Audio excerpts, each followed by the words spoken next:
नमस्कार, आदाब। मैं अनूप सोनी क्राइम पेट्रोल सतर्क के ब्लैक हेडलाइंस अध्याय के आज के एपिसोड में आप सबका स्वागत करता हूं। पता नहीं ऊपर वाले ने किस मिट्टी से बनाया मुझे। लड़की देखते ही आउट ऑफ कंट्रोल हो जाता है। अजीब सा फितूर चढ़ने लगता है तन बदन में।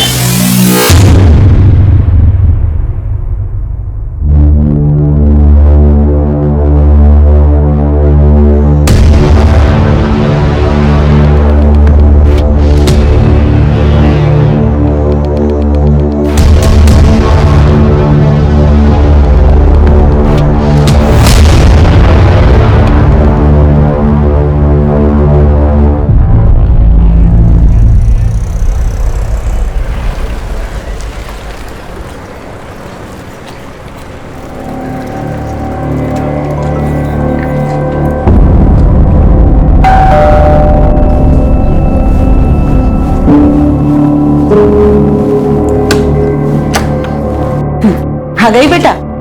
अच्छा जल्दी से फ्रेश हो जा, मैं तेरे लिए खाना लगाती हूँ। नहीं मम्मा, अभी भूख नहीं है।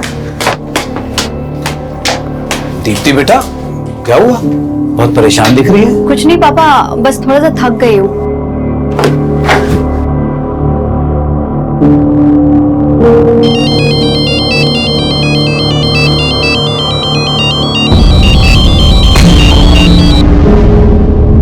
हेलो हेलो, अरे तुम कुछ बोल क्यों नहीं रहे हो? देखो, तुम जो कोई भी हो ना, ये हरकतें करना बंद कर दो, वरना बिल्कुल अच्छा नहीं होगा।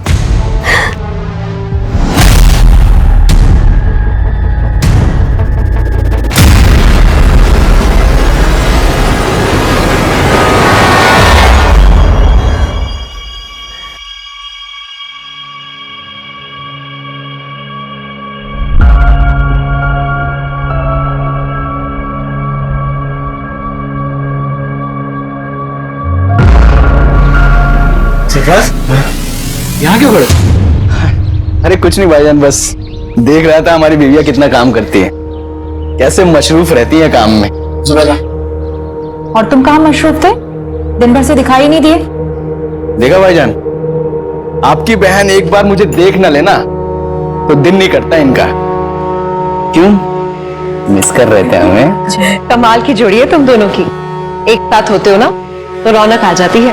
अरे कहाँ भाभी जान, दूर के ढोल सुहाने होते हैं, वरना किस्मत तो अरबाज भाई की अच्छी है जो आप उनके गले का हार बने। तो हमारी किस्मत में तो कांटे लगे हैं बस। अच्छा, बहुत चुपती हूँ ना मैं, भी बताती हूँ। आयशा, ये क्या कर रही हो? बहुत चुपती हूँ ना मैं। रुको रुको, अरे आयशा, आयशा ये क्या करी तुम? आयशा एक बाहर निकल। बच्चों की तरह।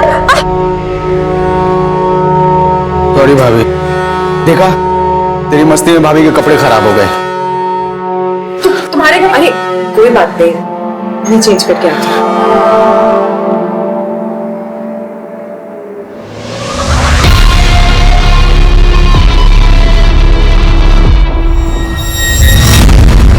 हाँ मम्मी, हाँ बस ऑफिस से निकल गई हूँ। ध्यान से आना। मम्मी आप ज्यादा टेंशन मत लीजिए। अच्छा मम्मी एक बात बताना, वो राजन मेरा लैपटॉप रिपेयर करके दे गया? नहीं, तेरा लैपटॉप तो नहीं आया। अरे कितना बड़ा झूठा है, मुझसे तो कह रहा था दोपहर तक रिपेयर करके घर पहुंचा दूंगा। चलो मैं जाके देखती हूँ। भैया समता नगर।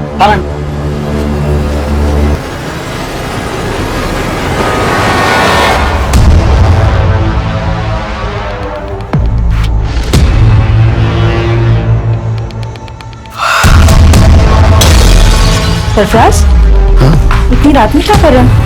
कुछ भी नहीं, नींद नहीं आ रही थी तो पुरानी यादें ताजा कर रहा था। पुरानी यादें लैपटॉप में? आयशा ये क्या कर रही हो तुम? मैं शादी की वीडियो देख रहा था यार अपनी। अच्छा, हमारी शादी की वीडियो देख रहे थे ना, मैं भी देखती हूँ।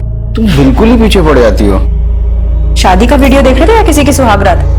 कुछ भी। हाँ अच्छा, ये सब बोल के मूड बनाया जा रहा है ना, फैमिली प्लानिंग है ना। छोड़ो सरफराज, जब भी तुम्हारे पास आने की कोशिश करता हो तुम दूर कर देती हो मुझे। क्यों? मां नहीं बनना है या फिर बोर हो गई हो तुम मुझसे? तुम ना एकदम टू मच हो। चलो जल्दी से स्माइल दो। चलिए फिर।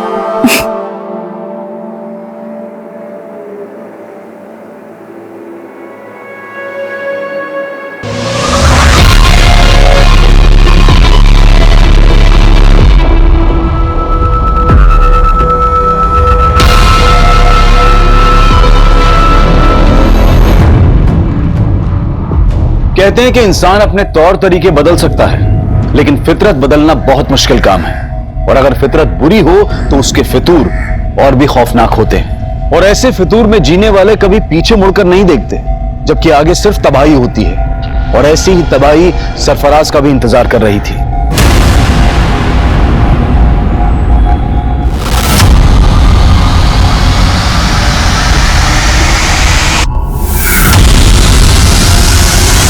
हत्या भले ही सरफराज की हुई थी, लेकिन वो फितूर नहीं मरा था जो इंसानी दिमाग से सोचने समझने की ताकत छीन लेता है। मरने वाला सरफराज भले ही बदनाम था, लेकिन मारने वाला एक अरसे तक गुमनाम था। ये एक ऐसा मर्डर केस था जिसको हेडलाइन तब मिली जब एक और इंसानी फितूर गुनाह के पांव पसार रहा था।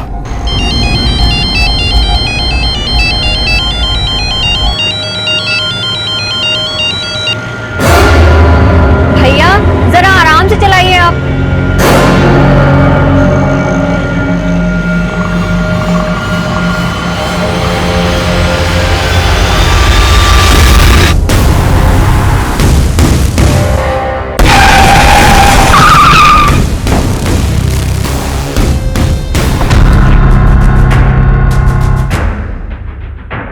कुछ पता चला दीप्ति का? नहीं, वो राजन की दुकान पर अपना लैपटॉप लेने नहीं पहुंची और उसके ऑफिस वालों से भी कुछ पता नहीं चल रहा।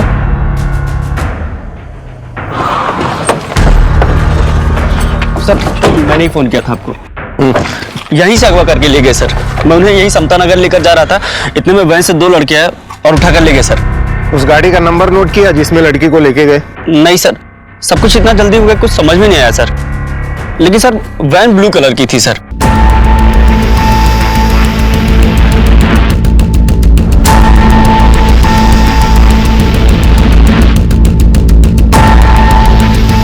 दीप्ति किडनैपिंग केस देखते ही देखते इतना बड़ा बन गया था कि केस तुरंत क्राइम ब्रांच को सौंप दिया गया।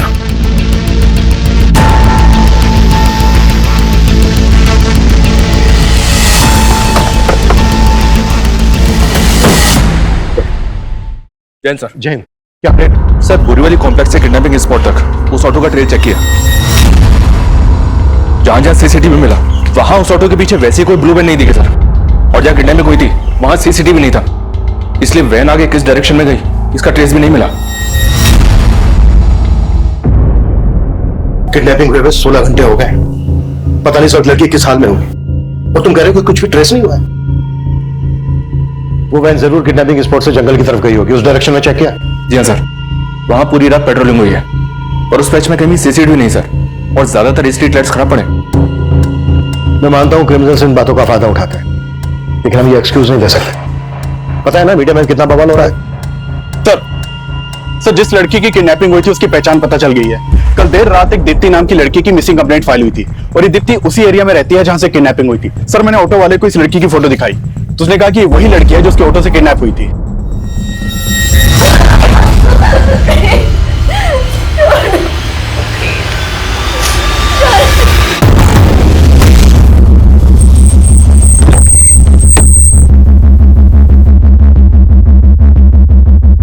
अरे लेकिन कुछ तो पता कीजिए, 2 दिन हो गए उससे गायब हुए हुए। अब मैं आपको कॉल करता हूँ थोड़ी देर में। क्या दीप्ति किडनैप हुई है? आपको किसी तरह की कोई फिरौती का कॉल आया? नहीं सर। किसी पर शक है आपको? सर एक लड़का दीप्ति को काफी दिनों से परेशान कर रहा था।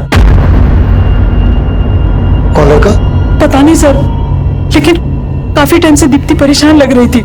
कुछ दिन पहले वो फोन पे किसी के साथ झगड़ा कर रही थी, तभी इस बात का पता चला। देखो तुम जो कोई भी हो ना, ये हरकतें करना बंद कर दो, वरना बिल्कुल अच्छा नहीं होगा।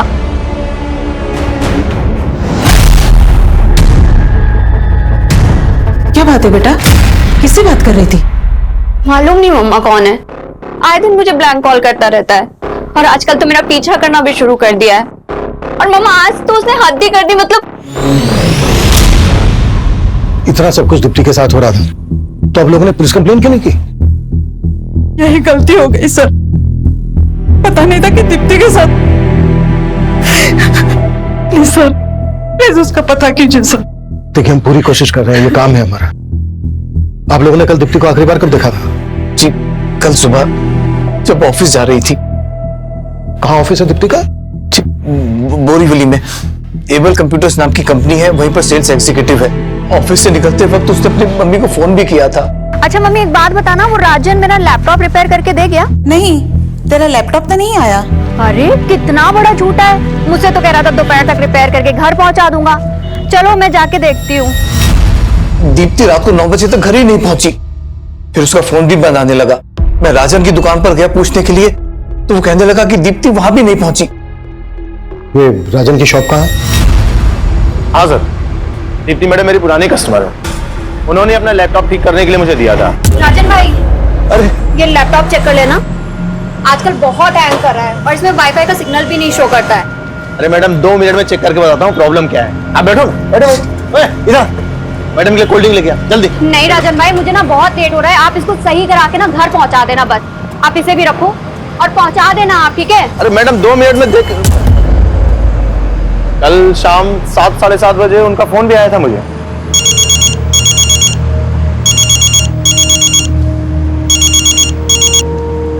दीप्ति मैडम मैं आपको ही फोन करने वाला था।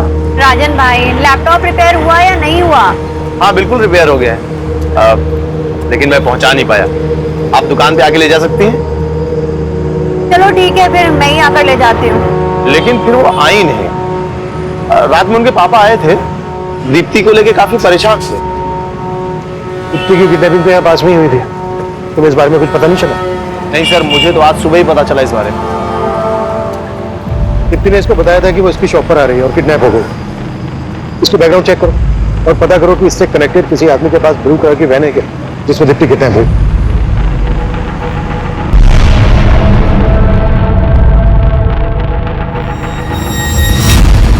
दीप्ति के पेरेंट्स ने बताया था कि कोई लड़का दीप्ति को ब्लैंक कॉल करता, स्टॉक करता। दीप्ति के कॉल रिकॉर्ड से स्टडी करो और जहां जहां दीप्ति का आना जाना था वहां सीसीटीवी फुटेज चेक करो। ये लड़का दीप्ति के ऑफिस, गली, मोहल्ले कहीं से भी कनेक्टेड हो सकता है। अरे भाई साहब कमाल करते हैं आप भी, इतना सब कुछ हो गया आपने बताया भी नहीं कि वो लड़का दीप्ति को परेशान कर रहा था। अब इतने गैर और इतने पराये हो गए हैं हम। बस जय, अभी ये सब बात करने की हालत में नहीं है हम लोग। अरे भाई साहब हम समझ सकते हैं, लेकिन हम ऐसे हाथ में हाथ रख के नहीं बैठ सकते। भाई साहब कुछ तो बताइए आप, ताकि हम जाके दीप्ति के बारे में कुछ तो मालूम करें, उसे ढूंढे जाके कम से कम।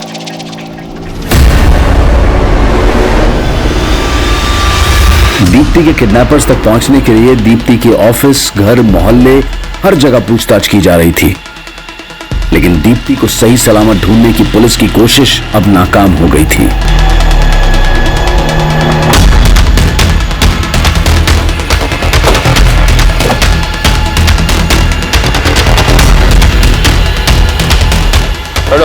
हालत देखकर तो लग रहा है सर इसके साथ रेप भी हुआ है।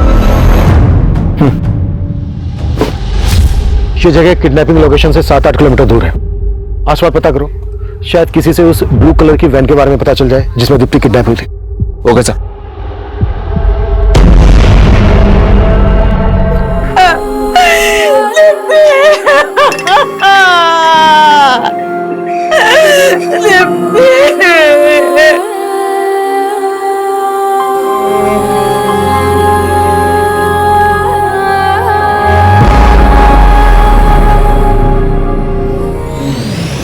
इस लड़के को जानते हैं आप लोग? नहीं सर, क्या इसी लड़के ने? संकेत नाम है इसका नंबर हमें दीप्ति के कॉल रिकॉर्ड्स में। इनफैक्ट ये अपने 2 अलग-अलग नंबर से दीप्ति को कॉल करता था। सर एक मिनट, मैंने इस लड़के को भी देखा है।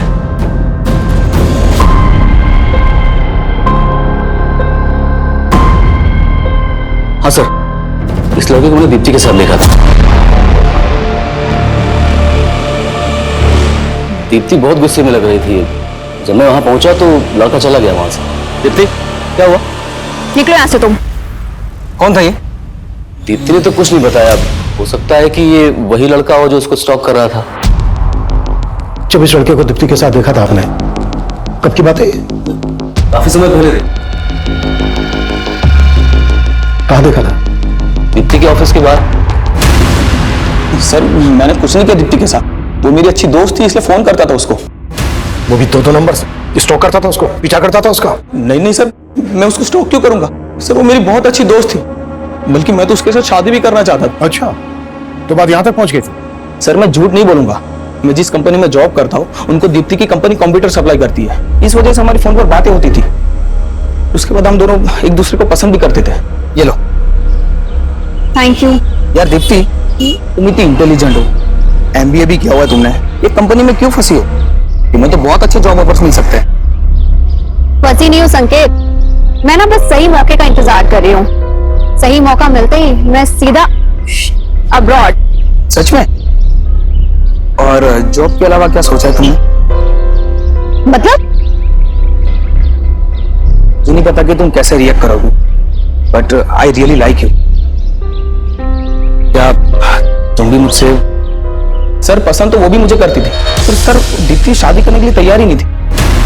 संकेत मैंने तुम्हें कितनी बार बोला है कि मैं शादी के लिए अभी प्रिपेयर नहीं हूँ। यार दीप्ति तुम सिर्फ अपने बारे में सोच रही हो, क्या तुम मुझसे प्यार नहीं करती? यार बार बार वही सवाल, मैंने बोल दिया अब मुझे इस टॉपिक पर कोई बात नहीं करनी है संकेत। सर उसके बाद तो उसने मेरा फोन उठाना ही बंद कर दिया, इसलिए मैंने दूसरा नंबर लिया था और उसको कॉल करता था मैं। हेलो, अरे तुम कुछ बोल क्यों नहीं रहे हो? सर एक दो बार उसने फोन उठाया, लेकिन मैं बात करने की हिम्मत जुटा नहीं पाया, और जब बात करने की कोशिश की तो और ज्यादा नाराज हो गई थी। हेलो। हेलो दीप्ति, कैसी हो तुम? तुम मुझे इतने दिनों से ब्लैंक कॉल कर रहे हो? नहीं दीप्ति, मैं तो बस तुम्हें। बस करो, तुम्हारी फितरत ना मैं बहुत अच्छी तरीके से जानती हूँ, और अब मुझे दोबारा फोन मत करना। सर मैं तो बस उसको एक बार मिलना चाहता था, लेकिन उसका कोई जवाब ही नहीं आया। वो जब तेरी ये समझ में आया कि वो तुझे अवॉइड कर रही है तो ये बात तेरे से बर्दाश्त नहीं हुई, इसलिए तुमने दीप्ति को किडनैप किया और उसके बाद उसका रेप किया और मर्डर कर दी। सर क्या बात कर रहे हैं आप? मैं सच बोल रहा हूँ, मैंने उसके साथ कुछ भी नहीं किया, मैं कसम खाता हूँ। जब तुमने उस लड़के को दीप्ति से झगड़ते हुए देखा तब मुझे क्यों नहीं बताया? उस दिन तो बड़ी बड़ी बातें कर रहे थे, अब मुझसे पूछ रहे हो कि लड़का कौन है? अरे भाई साहब, अगर तब बता देते ना तो बड़ी मुसीबत हो जाती। अच्छा ठीक है, आज बता रहे हैं तो क्या आप सुन रहे हैं? क्या कहना क्या चाहते हो तुम? भाई साहब कहना ये चाह रहे हैं कि आप दीप्ति को अच्छी तरह से जानते थे, वो कैसी थी। अगर तब बोलते ना तो कहते कि मेरी लाइफ में ताक झांक कर रहे हो। देख लिया ना आपने, आप लोगों से कितना छुपाती थी वो। खबरदार जो मेरी बेटी के बारे में कुछ बोला तो वो अब नहीं रही है। और नहीं भाभी जी, मेरे कहने का मतलब ऐसा नहीं था। तुम्हारा सब मतलब समझती हूँ मैं। मुझे ये बता कि तुम दीप्ति के ऑफिस के पास क्या करने गए थे? सर दीप्ति की पोस्टमार्टम रिपोर्ट के मुताबिक पहले दीप्ति को ड्रग्स देकर बेहोश किया गया, फिर उसका रेप किया गया। ये तो दीप्ति की लाश देखकर लग ही रहा था। Cause of death suffocation. लेकिन सर किलर यहीं तक नहीं रुका। ये कोई विकृत मानसिकता वाला ही कर सकता है। संकेत ने कुछ उगला? नहीं सर, लेकिन हाँ सर, किलर ने दीप्ति की बॉडी से अपना डीएनए भी वाइप आउट कर दिया। दीप्ति को दो लोगों ने किडनैप किया था। अगर संकेत दीप्ति की किडनैपिंग में शामिल है तो उसका कोई दूसरा साथी भी होगा। एक काम करो, संकेत को जाने दो और नजर रखो इस पर, और पता करो कि संकेत से कनेक्टेड किसी भी आदमी के पास ब्लू कलर की वैन है क्या। और सर इसके अलावा राजन के बारे में एक बात पता चली है। राजन पे तकरीबन 1 साल पहले एक लड़की ने मोलेस्टेशन का चार्ज लगाया था। केस स्ट्रॉन्ग नहीं था इसलिए छूट गया। इसे देखकर ही लग रहा था कि आदमी ठीक नहीं है। लेकिन सर फिलहाल इसके बैकग्राउंड में ऐसा कोई नहीं मिला है जिसके पास कोई ब्लू कलर की वैन हो। एक मिनट। हाँ अभिषेक बोलो। तो राजन के बारे में पूछताछ की तो राजन का एक हेल्पर गिरीश सामने आया है, तो उसके पास राजन का एक लैपटॉप भी है। सर ये राजन भाई का लैपटॉप है जिसमें राजन भाई ने वो लड़कियों की गंदी गंदी तस्वीर रखी है सर।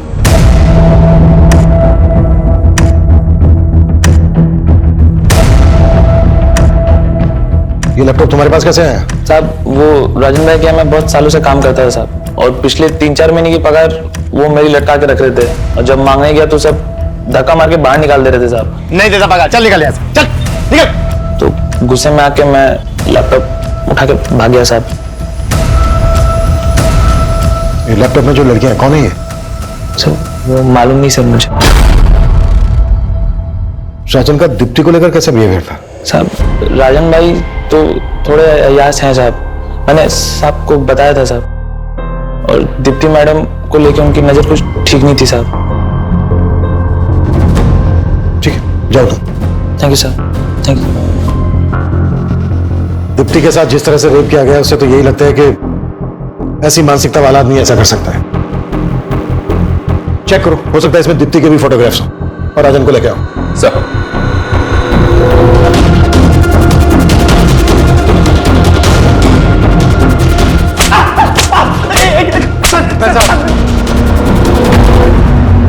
दीप्ति ने आखिरी कॉल तुझे किया था, और सीधे सीधे बोल, दीप्ति के रेप और मर्डर में तेरे साथ दूसरा कौन शामिल था? सर मैंने कुछ नहीं किया है, आपको जरूर कोई गलत फहमी हो रही होगी। तेरे लैपटॉप में जो न्यूड पिक्चर्स हैं किन लड़कियों की हैं? मेरे लैपटॉप में? मेरा कौन सा लैपटॉप? अरे वही लैपटॉप जो ग्रीश ने इस दुकान से लेके भागा था। हाँ सर, गिरीश मेरी दुकान से लैपटॉप लेकर भागा था, लेकिन सर वो लैपटॉप मेरा नहीं है, वो तो एक लड़का मेरी दुकान पे मुझे बेच के गया था। अच्छा, तो कहानी सोच क्या है? सर मैं सच बोल रहा हूँ, एक दिन एक लड़का उस लैपटॉप को लेकर मेरी दुकान पे आया था और मुझे बेच के गया था।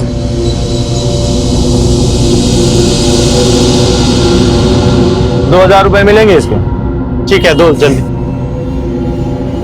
सर वो लैपटॉप बेचना चाहता था, मैंने ₹2000 में खरीद लिया। मैंने सोचा था कि इसको ऊंचे दाम में बेच दूंगा, मुझे नहीं पता था कि उस लैपटॉप में वो सब फोटोज हैं। कौन था वो लड़का? मुझे नहीं पता सर, वो तो मैंने पहली बार अपनी दुकान पे देखा उस लड़के को। सर मैं एक इज्जतदार आदमी हूँ। ओ इज्जतदार आदमी, सब पता क्या हमने तेरे बारे में? मोलेस्टेशन का चार्ज लगा था तुझ पर। वो तो झूठा आरोप है सर मेरे ऊपर, मैं सच बोल रहा हूँ। ऐसा नहीं उगलेगा ये। उगलवा इस। Stop sir sir sir sir sir एक मिनट सर।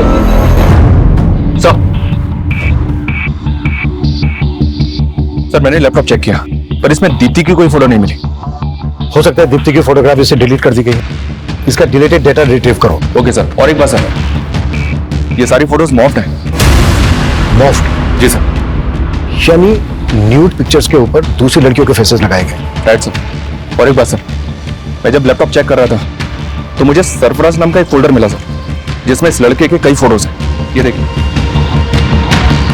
लैपटॉप से ज्यादा कुछ तो पता नहीं चला सर, लेकिन जब मैंने लैपटॉप के सीरियल नंबर से इसके बायर का पता किया तो पता चला कि कुरला के रहने वाले सरफराज ने लैपटॉप खरीदा है सर। और ये देखिए सर, लैपटॉप पे भी एस लगा है। हो सकता है सर लैपटॉप खरीदने वाला सरफराज और फोल्डर के अंदर जिसके फोटो है वो सरफराज, ये दोनों एक ही हैं।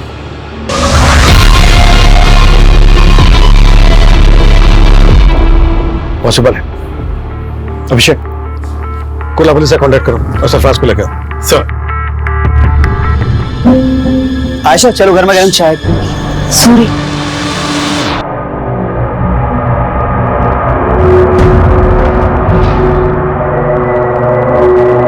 आयशा, मैं बहुत दिनों से तुमसे कुछ बात करना चाह रहा था। किस बारे में?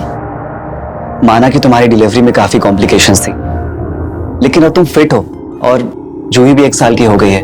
आयशा, तुम वही बिजनेस फिर से शुरू क्यों नहीं कर देती जो तुम जुबैदा भाभी के साथ करती थी? नहीं वसीम, अब हालात बहुत बदल गए हैं। मुझे नहीं लगता कि जुबैदा भाभी दोबारा वो काम शुरू करना चाहेंगी। तो तुम क्यों शुरू नहीं कर देती? क्यों? मेरा और जूही का खर्च चलाना मुश्किल हो रहा है क्या? आयशा, मैंने तुम्हारी हर मुश्किल को आसान किया है और तुम मेरे लिए मुश्किल नहीं बन सकती। और जूही, उसका नाम नहीं लिया तुमने। क्यों? वो सरफराज का खून है इसलिए?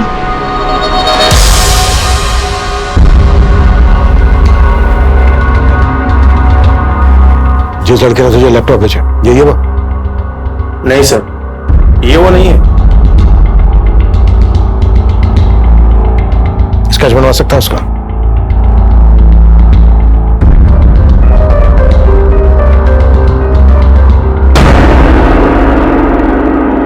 हाँ, वो लड़का कुछ कुछ ऐसा ही दिखता था। ₹2000 मिलेंगे इसके? ठीक है, दो। दीप्ति का जहां आना जाना था वहां की मैंने सीसीटीवी फुटेज चेक करने के लिए बोला था। क्या अपडेट है उसका? सर हमने दीप्ति के फोन के लोकेशन के हिसाब से ऐसे कई एरियाज की फुटेज निकलवाई है, लेकिन सर फुटेज काफी ज्यादा है। फुटेज ज्यादा है तो ज्यादा आदमी लगाओ चेक करने के लिए। फुटेज में जहां जहां दीप्ति स्पॉट हुई है वहां पर उसको स्टॉक करने वाला भी हो सकता है, और वो संकेत, राजन, सरफराज कोई भी हो सकता है, या फिर ये स्केच वाला भी हो सकता है, जिसका पता लगाना है। जी सर। दीप्ति की हत्या हुए अब 10 दिन बीत चुके थे, लेकिन दीप्ति के हत्यारे की तलाश में अब पुलिस को सरफराज से जुड़े ऐसे राज पता चलने वाले थे जो इस केस को और भी उलझा देने वाले थे। सर मैंने कुर्ला पुलिस से कांटेक्ट किया तो मालूम चला कि सरफराज पिछले 1.5 साल से लापता है। लापता है?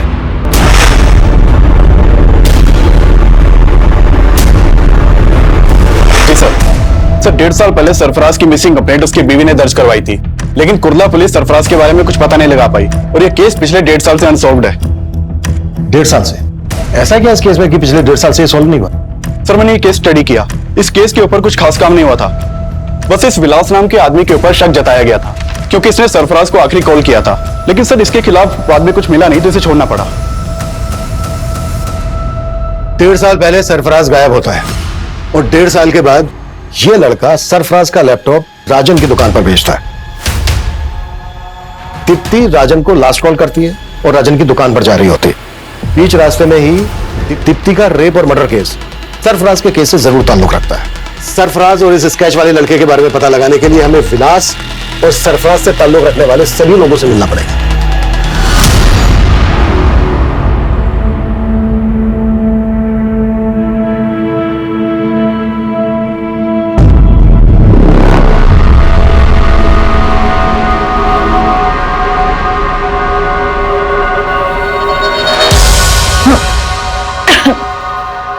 क्या हुआ ऐशा? कुछ नहीं।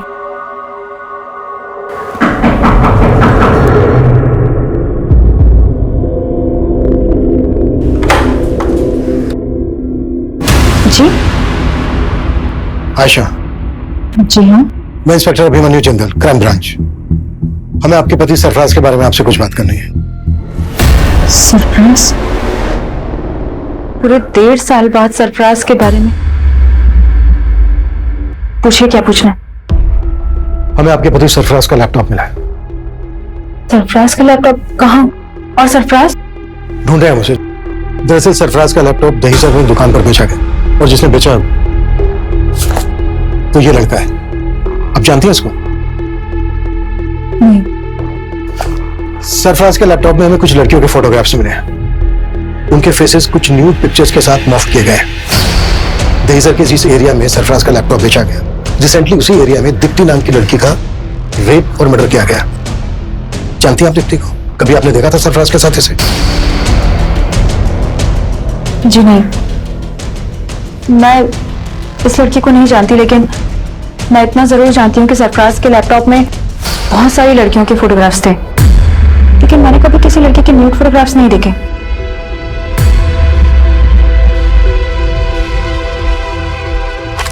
वो यही थी लड़कियां?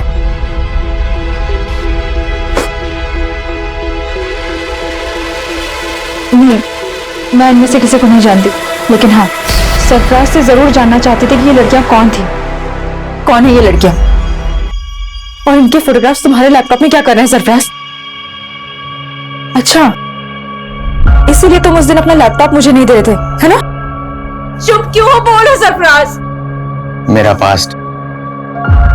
तुमसे शादी करने से पहले ये सारी लड़कियां मेरी लाइफ में आई थी एक एक करके। मैं सबसे प्यार करता था। फिर मुझसे शादी क्यों की? क्योंकि मैं इन सबके प्यार में नाकाम हो चुका था। मैं नहीं चाहता कि हमारा रिश्ता नाकाम हो। इतना सब जानते हुए भी मैंने सरफराज को माफ कर दी, लेकिन वो भरोसे के लायक ही नहीं था। एक दिन वो ही हमें छोड़कर चला गया। लेकिन सरफराज की मिसिंग कंप्लेंट लिखवाते वक्त ये बातें तो आपने बताई नहीं थी। क्योंकि मुझे उम्मीद थी कि एक दिन वो लौटकर जरूर आएगा। मेरे पेट में उसका बच्चा था, लेकिन ना तो उसे मेरी परवाह थी, ना ही अपने बच्चे की। अगर वसीम ना होते, ना तो आज मैं जिंदा होती, ना ही मेरी बच्ची। वसीम? आप ही वसीम है? जी सर, मैं वसीम, सरफराज का दोस्त। और अब हम पति पत्नी। हाँ सर, आज से 1.5 साल पहले से मैं सरफराज के कांटेक्ट में था सर। वो एक ब्रोकर था और मुझे एक प्लॉट की तलाश थी सर, और इसलिए मैं उससे मिला था। और ये बात सर मैंने कुर्ला पुलिस को भी बताई थी, लेकिन 1.5 साल बाद अब हमें पता चला है कि इस आदमी ने सरफराज का लैपटॉप दहीसर में बेचा था। क्या उस दौरान कभी इस आदमी को सरफराज के साथ देखा था?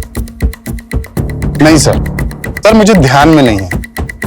शायद कभी देखा होगा सरफराज के साथ में। इसका नाम सरफराज है। ये 1.5 साल से लापता है। क्या इसको जानते हैं आप लोग? कभी दीप्ति के साथ देखा उसको?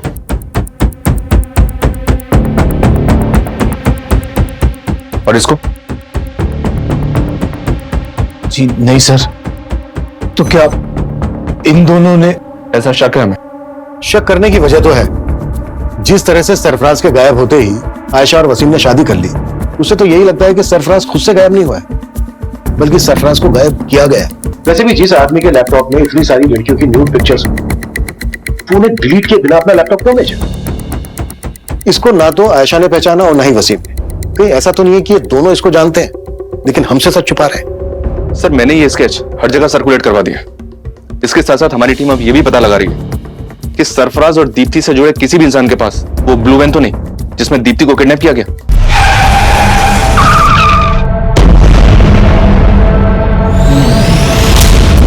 सरफराज के लैपटॉप में जितनी भी लड़कियों के फोटोग्राफ्स हैं, हमें उन सबकी पहचान पता करनी होगी। आशा का कहना है कि इन सभी लड़कियों के साथ सरफराज का अफेयर था। अगर ये सच है तो पॉसिबल है दीप्ति भी सरफराज का पास्ट। लैपटॉप का डिलीटेड डेटा रिट्रीव हुआ? फिलहाल तो नहीं सर, जल्दी हो जाएगा।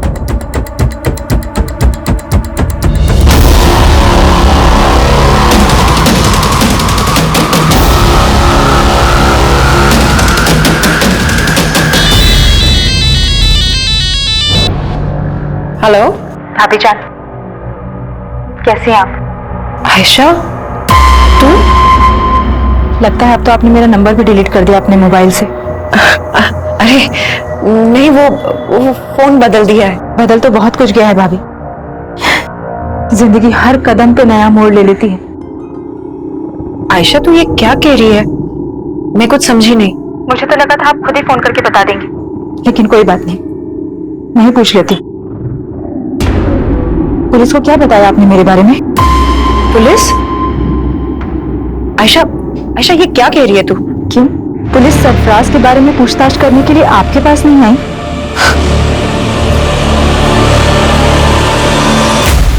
सर, हमने दीप्ति के ऑफिस के बाहर की पिछले 2 महीने की कई सीसीटीवी फुटेज चेक की। उनमें से कई फुटेज में दीप्ति संकेत के साथ दिखाई दे रही है, लेकिन सर फुटेज में संकेत दीप्ति को स्टॉक करता हुआ नहीं दिखाई दे रहा है। लेकिन दीप्ति को लगता था कि कोई लड़का उसको स्टॉक करता था, पीछा करता था उसको। बाकी की फुटेज भी चेक करो। जी सर। और एक बात है सर, दीप्ति की हत्या से 2 दिन पहले उसका चाचा उसके ऑफिस के बाहर देखा गया था। मैंने और चेक किया तो पता चला कि दीप्ति का चाचा अक्सर दीप्ति के ऑफिस वाले एरिया में जाया करता था। इसके खिलाफ मिला कुछ? अनमेरिड, जॉबलेस, फ्रस्ट्रेटेड आदमी है सर। शराब की भी लत है। कुछ साल पहले तक दीप्ति के पेरेंट्स के साथ ही रहता था। दीप्ति के फादर इसकी आदतों से परेशान थे, इसलिए इसे अलग कर दिया। जयेश घर में अपना हिस्सा मांग रहा था सर, और दीप्ति घर बेचने के खिलाफ थी। हाँ सर, ये बात सही है कि जयेश चाहता था कि मैं घर बेच दूं और उसे उसका हिस्सा दे दूं, लेकिन दीप्ति ये नहीं चाहती थी कि ये घर में गए। चाचा, आप किस मुंह से अपना हक मांग रहे हैं? दीप्ति, हम दोनों भाइयों के पीछे मुड़ने की जरूरत नहीं है तुझे। क्यों? क्यों ना बोलूं? आप भूल गए जब आपको बिजनेस करना था आपने 10 लाख रुपए का लोन लिया था और आपका बिजनेस तो ठप हो गया। उसकी किस्तें किसने चुकाई? मैंने और पापा ने। तू हद से ज्यादा नहीं बोल रही है? हा? क्यों? आप भी हद में कहाँ रहते हैं? काम आपको आता नहीं है और नशा आपसे छूटता नहीं है। अपने हद में रह जयेश, वो जो बोल रही है वो सही बोल रही है।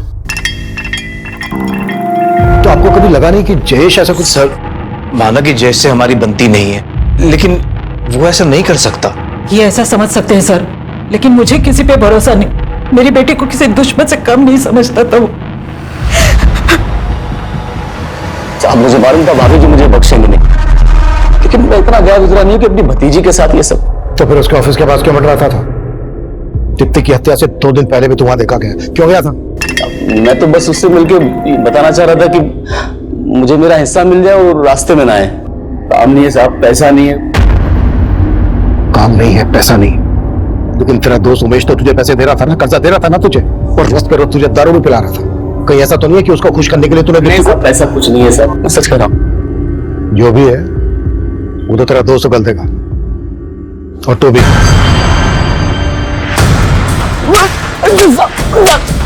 मैंने कुछ नहीं किया था सर। इस लैपटॉप का डिलीटेड डाटा रिट्रीव कर लिया गया है सर। इसमें दीप्ति के फोटोज नहीं मिले। ये देखिए, एक दूसरी लड़की के न्यूड फोटोज मिले हैं। मतलब इस लड़की के फोटोग्राफ्स मॉर्फ नहीं किए गए? नहीं सर, ये फोटोज मॉर्फ नहीं किए गए, बल्कि ओरिजिनली ऐसे ही खींचे गए हैं।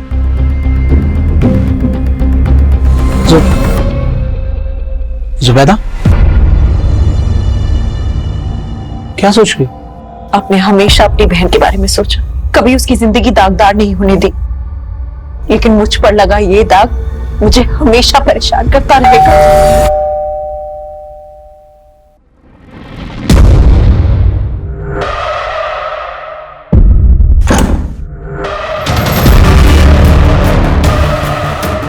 एक दूसरी लड़की के न्यूड फोटोज मिले हैं। मतलब इस लड़की के फोटोग्राफ्स मॉर्फ नहीं किए गए हैं। आप कुछ बोल क्यों नहीं रही हैं? सरफराज के लैपटॉप में आपके ये फोटो होने की कोई तो वजह होगी। वजह थी, सरफराज अय्याज था, गलती हमारी भी थी। मैंने बिना जाने बिना परखे अपनी बहन की शादी उसके साथ करवा दी और उसके बाद उसको पड़ोस में ही घर दिलवा दिया। फिर वो मेरी बीवी पे ताक झांक करने लगा।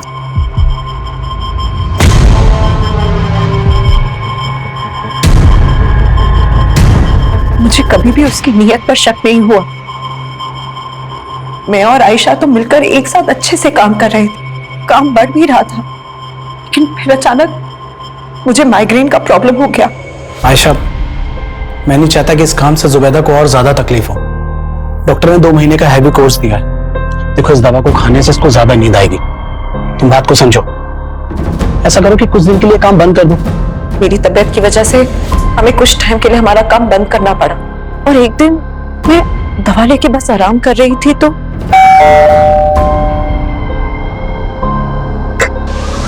हाय भाभी, क्या हुआ? आपकी तबीयत ठीक नहीं है? वो थोड़ा सर बहुत चकरा रहा था। अरबाज भाई कहाँ हैं? अगर आपकी तबीयत इतनी खराब थी तो मुझे बताना चाहिए था। मैं दवा के नशे में थी और फिर अचानक न जाने कैसे मेरी आंख लग गई।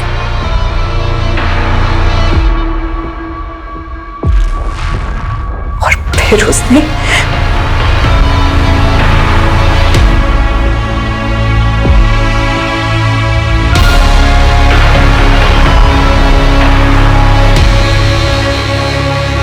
तब मुझे कुछ नहीं पता चला, लेकिन जब आंख खुली तो फिर अरबाज घर वापस आए तो मैंने उन्हें सब कुछ बता दी। मैं तो उसी वक्त पुलिस के पास जाना चाहती थी, लेकिन इन्होंने मना कर दिया। उसके बाद हम यहाँ मेरे मायके चले आए, लेकिन सरफराज ने उसके बाद मुझे ब्लैकमेल करना शुरू कर दिया। सरफराज, तुम ये सही नहीं कर रहे हो। मैं आयशा को सब कुछ बता दूंगी। तो बता दो, डरता नहीं हूं मैं। सरफराज, क्यों तू मेरी बहन और मेरी बीवी की जिंदगी बर्बाद कर रहा है? ठीक है, आप जैसा बोल रहे हो मैं वैसा ही करूंगा। बस एक रात के लिए जुबैदा को मेरे साथ छोड़ दो। अगर मेरी बात नहीं मानी तो जुबैदा की फोटो इंटरनेट पे अपलोड कर दूंगा। सर, उसने नाक में दम कर दिया था, इसीलिए तुमने उसे अपने रास्ते से हटा दिया। नहीं, इसकी मदद से। नहीं सर, हम इसे नहीं जानते सर। जुबैदा और अरबाज सस्पेक्ट नजर आ रहे थे, लेकिन सरफराज के साथ क्या हुआ होगा इसको लेकर पुलिस नतीजे तक नहीं पहुंच पा रही थी और उन्हें उस आदमी की तलाश थी जिसने सरफराज का लैपटॉप राजन को बेचा था। वहीं जुबैदा के अलावा सरफराज के लैपटॉप में कई लड़कियों के आपत्तिजनक फोटो थे और पुलिस एक एक करके हर लड़की को आइडेंटिफाई कर रही थी, लेकिन उनमें से ज्यादातर लड़कियों का कहना था कि वो सरफराज को ठीक से जानती तक नहीं थी। पुलिस के मन में बार बार ये सवाल उठ रहा था कि 1.5 साल पुराना वो केस। सर, हमने इस फुटेज को क्लोजली एग्जामिन किया तो ये देखा, 1-2 जगह और ये दीप्ति के पीछे जाता हुआ देखा। शर्मा, पता करो इसके साथ दूसरा और कौन था। जी सर। मैंने कुछ नहीं किया था सर, मैंने क्या किया सर? सब पता चल गया हमें। तू ही दीप्ति को स्टॉक करता था, पीछा करता था उसका, और हमने तेरे उस मैकेनिक दोस्त नरेश के बारे में भी पता लगा लिया, जिसके गैरेज की ब्लू कलर की वैन में तुम दोनों ने मिलकर दीप्ति को किडनैप किया। तेरे उस मैकेनिक दोस्त ने सब कुछ उगल दिया है।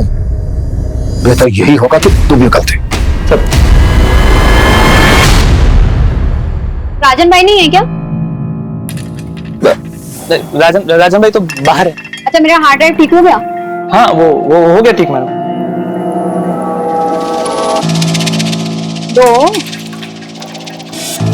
अच्छी लगती हुई दिखती मुझे। दिन रात उसका चेहरा मेरे मन में घूमता रहता था, छूना चाहता था मैं उसको। पागल हो गया था मैं, पागल।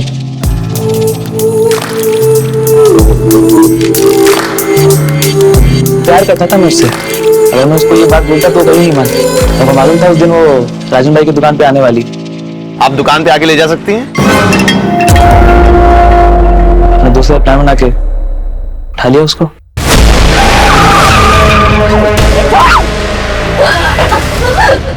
जाने दो मुझे। नहीं, डरो मत, डरो मत। दीप्ति, नाक मत।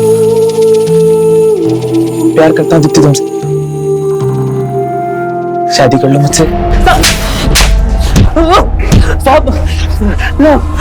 मरते तब तक तू उसका रेप करता रहा और मरने के बाद भी बोलता है प्यार करता था। कुत्ता साले, और इतना कुत्तों की इसकी चीखें पुलिस स्टेशन के 1 किलोमीटर दूर तक सुनाई देनी चाहिए। दीप्ति एक ऐसे गुनाह का शिकार हुई थी जिसको लेकर हम आए दिन आक्रोश से भर उठते हैं, पर कुछ कहते नहीं, कुछ करते नहीं। और आज ये बेबसी हम सब महसूस कर रहे हैं, लेकिन इसकी कोई रोकथाम नजर नहीं आ रही। दीप्ति रेप और मर्डर केस पुलिस सॉल्व कर चुकी थी, लेकिन सरफराज मर्डर केस अब भी बिना नतीजे के था। पुलिस अब भी सरफराज को मिसिंग मानकर ढूंढ रही थी, जो कि जुबैदा और कई और लड़कियों का गुनहगार नजर आ रहा था। सर, ये स्केच शाद नाम के लड़के का है। ये साइन में एक फैक्ट्री में काम करता है और सर 1 महीने से गायब। और सर ये भी पता चला है कि ये शाद इस विलास के टच में भी था। जब 1.5 साल पहले सरफराज गायब हुआ था तो उसे आखिरी कॉल इसी ने किया था।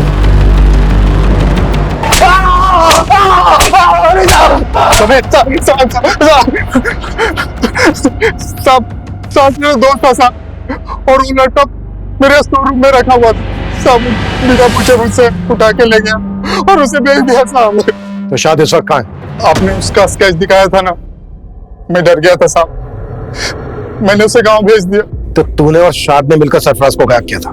नहीं साहब, शाद ने कुछ नहीं किया साहब। तो फिर कौन मिला हुआ था तेरे साथ? कहाँ है सरफराज? क्या किया उसके साथ?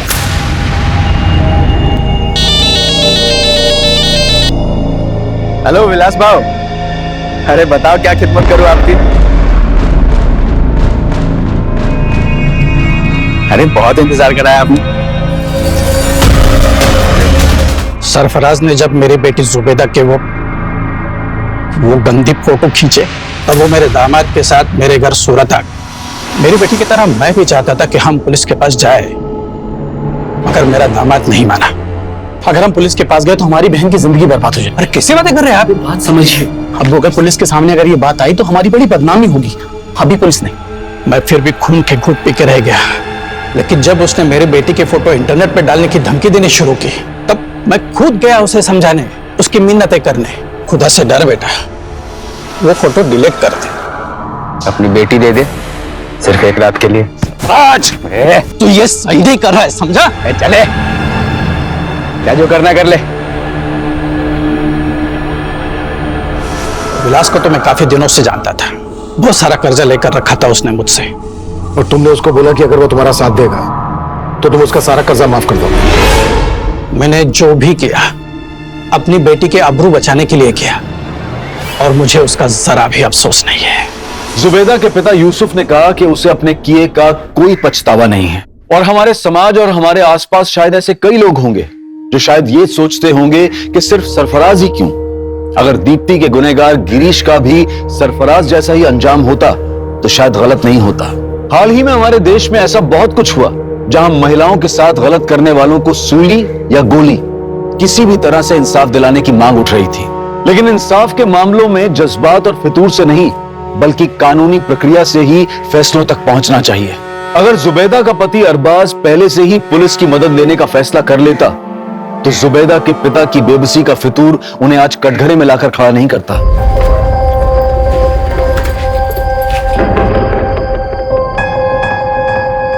कामिनी, तू आज यहीं रुक जाना, वैसे भी कितनी रात हो गई है। कल हम साथ में चलेंगे ड्यूटी पे। तुझे तो पता है अरब घर पर वेट कर रहा होगा मेरा, उसको मेरे बिना नींद कहाँ आती है। चल अपना ध्यान रखना। चल बाय बाय।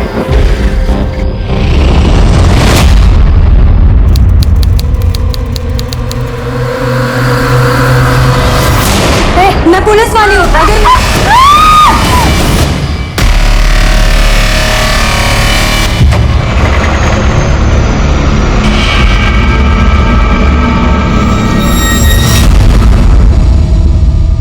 नमस्कार, आदाब। मैं अनूप सोनी क्राइम पेट्रोल सतर्क के ब्लैक हेडलाइंस अध्याय के आज के एपिसोड में आप सबका स्वागत करता हूं। अपराधियों में पुलिस का डर ही अपराध पर नियंत्रण की पहली सीढ़ी है। बड़े से बड़ा अपराधी भी पुलिस से टक्कर लेने से डरता है, लेकिन ये जो हमने अभी देखा, शायद इससे डरावना और कुछ नहीं हो सकता। कौन थे ये लोग जिनमें पुलिस का बिल्कुल भी खौफ नहीं था?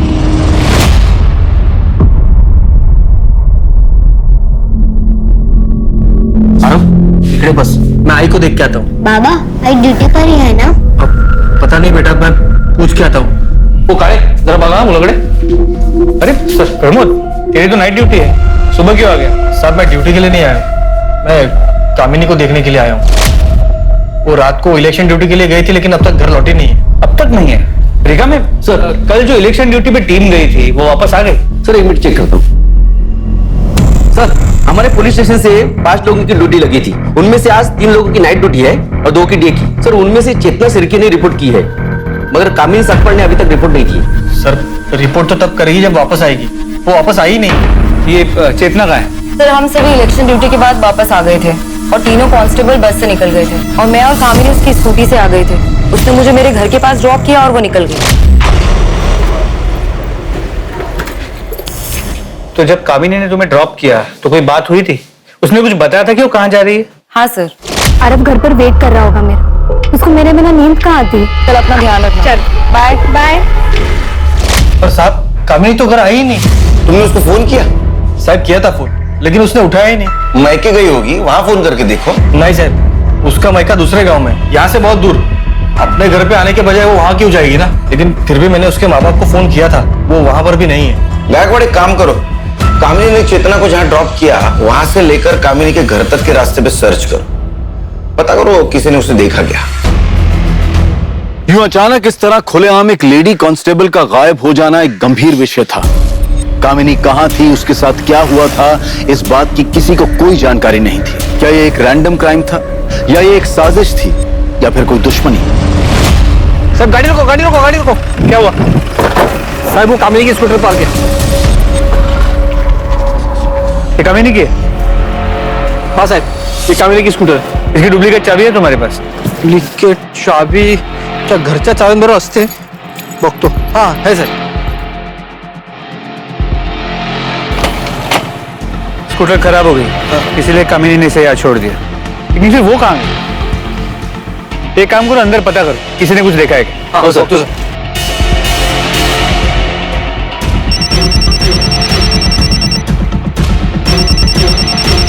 हाँ बोलो गायकवाड़। सर कामिनी की स्कूटी यहाँ हाईवे के पास मिली है, खराब हो गई, लेकिन ये समझ में नहीं आ रहा कामिनी कहाँ गई। एक काम करो गायकवाड़, कामिनी का फोन सर्वेलेंस पे डाल दो।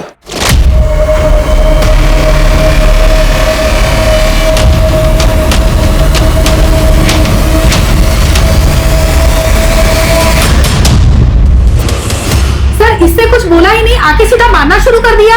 सर इतनी बुरी तरीके से बाल खींचकर मारा है इसने। सर ऐसे कोई टीचर को मारता है क्या? ये टीचर नहीं, जल्लाद है जल्लाद। इतने छोटे बच्चे को कोई बुरी तरह से मारता है क्या? आपको विश्वास नहीं है ना? ये देखिए देखिए मेरे बेटे। सर मुझे इस औरत के खिलाफ कंप्लेंट लिखवानी है। अरे तू क्या मेरी कंप्लेंट लिखवाएगी? मैं ऐसी कंप्लेंट पहले लिखवाऊंगी सर, क्योंकि इसने मेरे बच्चे को पहले मारा है, फिर मैंने ऐसे मारा है। नहीं नहीं साहब, हमें कोई कंप्लेंट नहीं लिखवानी। अरे ऐसे कैसे हम कंप्लेंट नहीं लिखवाएंगे? जया तुम शांत हो जाओ, शांत हो जाओ तुम। देखो ये हमारे बच्चे की गुरु है, और गुरु का दर्जा भगवान के समान होता है। इन्होंने अगर प्रीतम को मारा भी है तो जरूर उसके भले के लिए मारा होगा। मैडम मैं आप लोगों से अपनी बीवी की तरफ से हाथ जोड़ के माफी मांगता हूँ। आज के बाद दोबारा ऐसा कभी नहीं होगा। चलो चलो जया, आ जाओ। प्रीतम आ जाओ। चल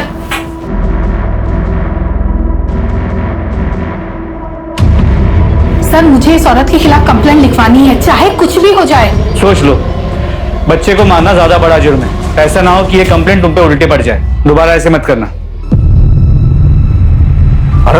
देखिए बिस्किट खा। बाबा आई कहाँ है? अब तक आई क्यों नहीं? आ जाएगी बेटा, तू बिस्किट तो खा ले। नहीं बाबा, जब तक आई नहीं आएगी तब तक मैं नहीं खाऊंगा, और आई के हाथ से ही खाऊंगा।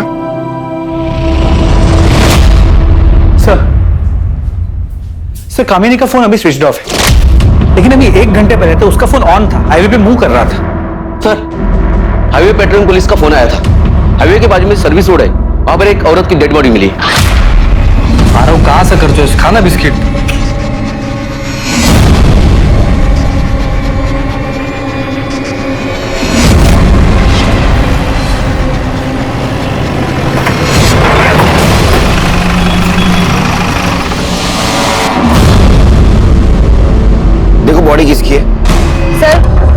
गलती कामिनी की नहीं है। बड़े अच्छी तरह से चेक करो, देखो कुछ मिलता है क्या। देखो गायकवाड़, किसी धारदार चीज से गला काटा गया है और बॉडी पे चोट के निशान भी है सर। सर लगता है इसका बलात्कार हुआ है। कुछ आइडेंटिटी प्रूफ मिला? कुछ मिलेगा। बॉडी को कैसे पहचानेंगे? पोस्टमार्टम के लिए भेज दो गाड़ी। यस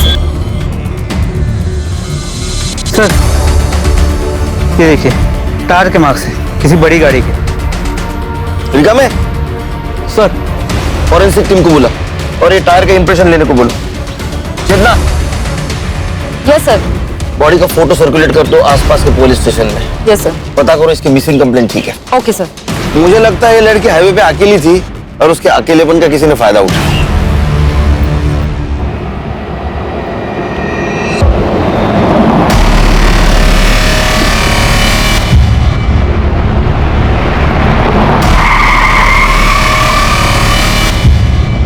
कहाँ जाना है आपको? चलो हम छोड़ देते हैं, हम इसी तरफ जा रहे हैं। नहीं, मैं बस से चली जाऊंगी। अरे बस से तो तभी जाओगी जब यहाँ कोई बस रुकेगी। यहाँ कोई बस स्टॉप नहीं है, आ जाओ हम छोड़ देते हैं। अरे डरो मत, हम अकेला नहीं है, हमारे साथ में हमारी भाभी भी है।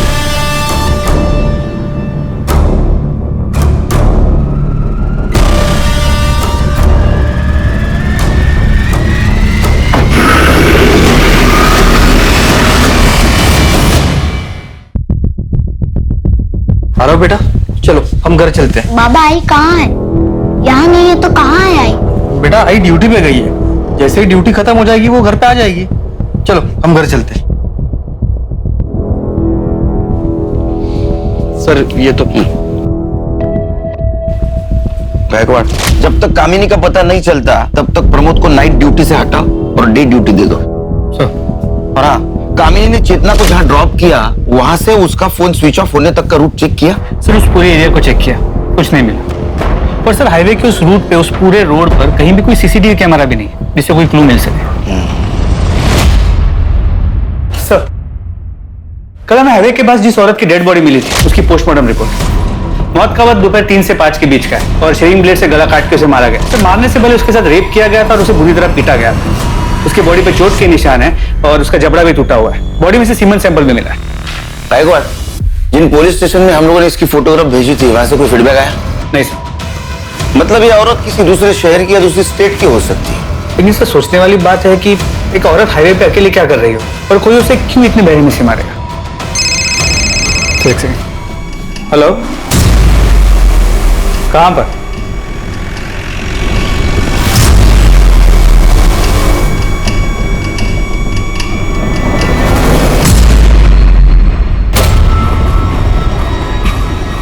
अरे प्रमोद, घबराओ मत, कामिनी नहीं है। सर क्या लगता है? Same type of murder. Body को साड़ी से ढका गया है, बॉडी नेकेड है, बदन पे चोट के निशान है। मर्डर और बलात्कार का मामला है। जरा उठो। धारदार रेजर ब्लेड से गला काटा गया है और आइडेंटिटी प्रूफ कुछ भी नहीं, ना पर्स ना मोबाइल, कुछ भी नहीं। तो इधर ये देखो, डबल टायर के निशान। हाँ सर, टायर के निशान तो वैसे ही। मतलब ये दोनों मर्डर किसी ट्रक या टेम्पो ड्राइवर ने किए। 2 अनजान औरतों की लाश पुलिस को मिल चुकी थी। शरीर पर कोई कपड़ा नहीं, दोनों के साथ बलात्कार फिर मर्डर, और वो भी एक ही तरीके से। दोनों क्राइम सीन्स पर अगर कातिल का कोई सुराग था तो वो था टायर का वो निशान जिसे पुलिस ने अपनी इन्वेस्टिगेशन का पहला सिरा बनाया है। लेकिन कामिनी का अब तक कुछ पता नहीं चला था। मीडिया को भी इन केसेस की जानकारी लग चुकी थी और ये खबर टीवी चैनल्स पर दिन रात चल रही थी। मीडिया पुलिस से जवाब मांग रही थी और पुलिस के पास सिर्फ एक प्राइम सस्पेक्ट था, वो अनजान ट्रक ड्राइवर।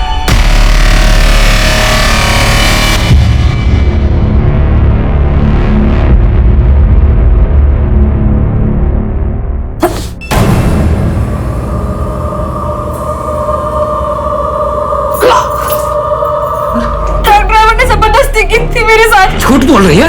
काम हो करो कराते आज मत रोक, आज मैं तुझे छोड़ूंगा नहीं। भाग किधर है? रोक रोक, अरे छोड़ो मुझे, इज्जत मिट्टी में मिला के रखती। जिन दो औरतों की बॉडी हमें मिली थी उनकी डिटेल्स आसपास के सभी पुलिस स्टेशन में भेजी थी, लेकिन कहीं से भी कोई इन्फॉर्मेशन नहीं मिली जिससे उनकी पहचान हो सके। कमाल लगा एक बार। 2 औरतों के साथ रेप होता है, उनका मर्डर होता है और उनको पहचानने वाला कोई नहीं। अरे कोई तो होगा उनको पहचानने वाला।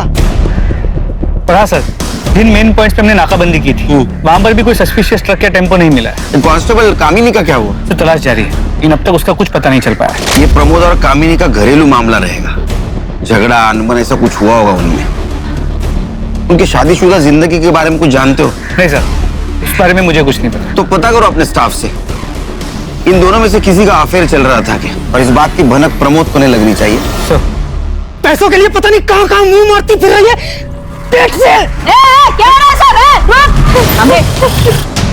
मैडम, ये मेरी बीवी किसी और का पाप अपने पेट में लेकर घूम रही है, और जब मैंने इसे पकड़ लिया तो कह रही है कि किसी ट्रक वाले ने इसके साथ जबरदस्ती की है। भेड़ा बना रही है मुझे।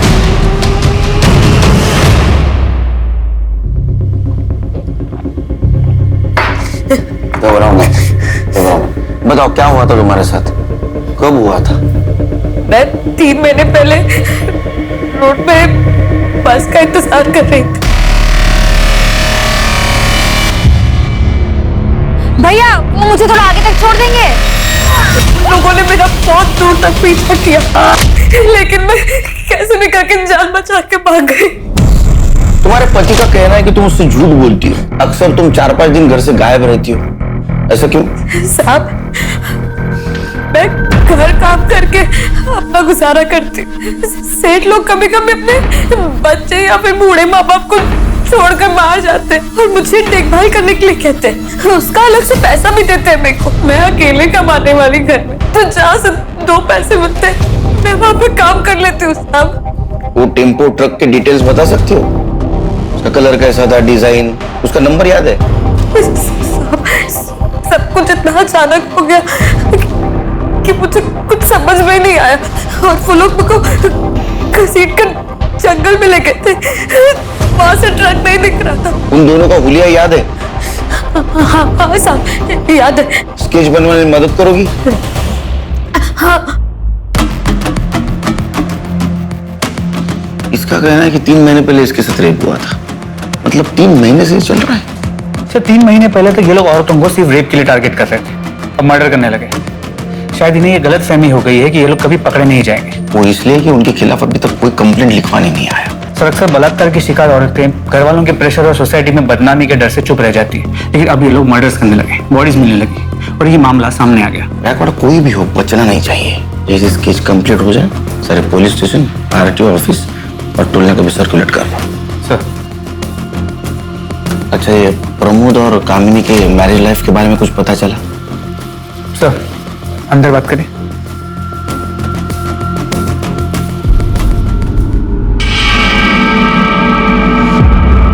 सुनने में आया कि प्रमोद का हमारे पुलिस स्टेशन के किसी लेडी कांस्टेबल के साथ अफेयर चल रहा है, लेकिन वो कौन है ये नहीं पता चल पाया है।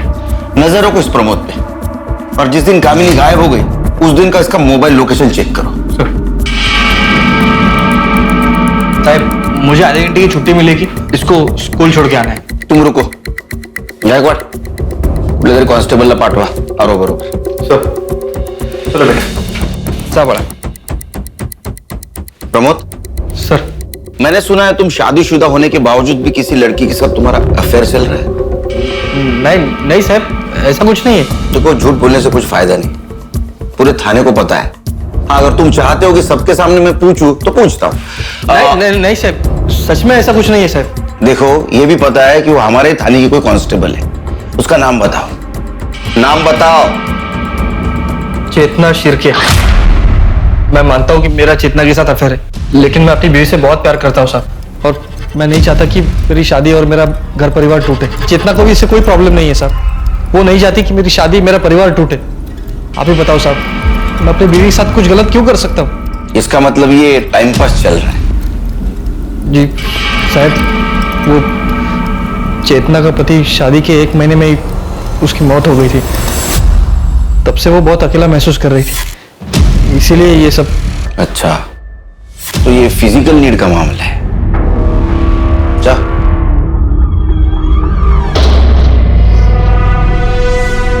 सर, क्या आपको शक है कि चेतना और प्रमोद ने मिलकर कामिनी के साथ कुछ किया हो सकता है। ये भी हो सकता है कि प्रमोद को सबक सिखाने के लिए कामिनी खुद गायब हो गई।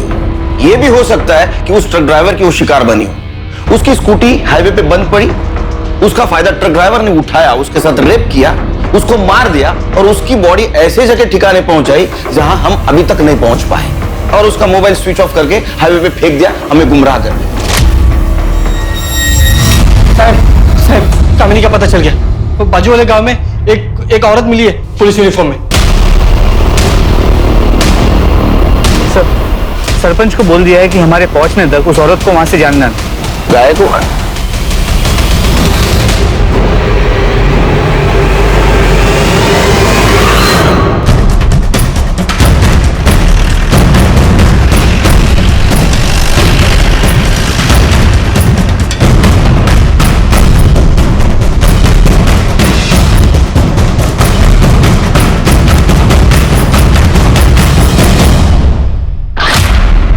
नेम प्लेट भी उसी की। ये कपड़े कहाँ से मिले तुमको? कहाँ से मिले कपड़े? एक मिनट प्रमोद, एक मिनट। ये यूनिफॉर्म किसने दिया तुमको? मेरे ये देखो, इसको देखा है तुमने?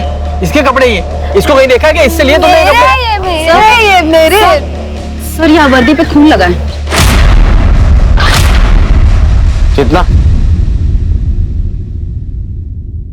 चेतना ये सर। हाँ ध्यान है।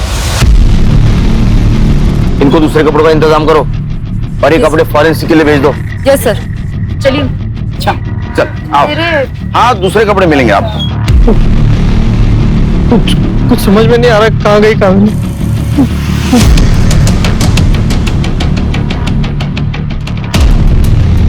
गायकवाड़, इसके यूनिफॉर्म पे कामिनी की नेम प्लेट है और कपड़ों पे खून के दाग। इसका मतलब किडनैपर ने कामिनी के कपड़े उतार के फेंक दिए जो इस औरत को मिले, और उसका मोबाइल हाईवे पे फेंक दिया जो उसका मोबाइल का लास्ट लोकेशन था।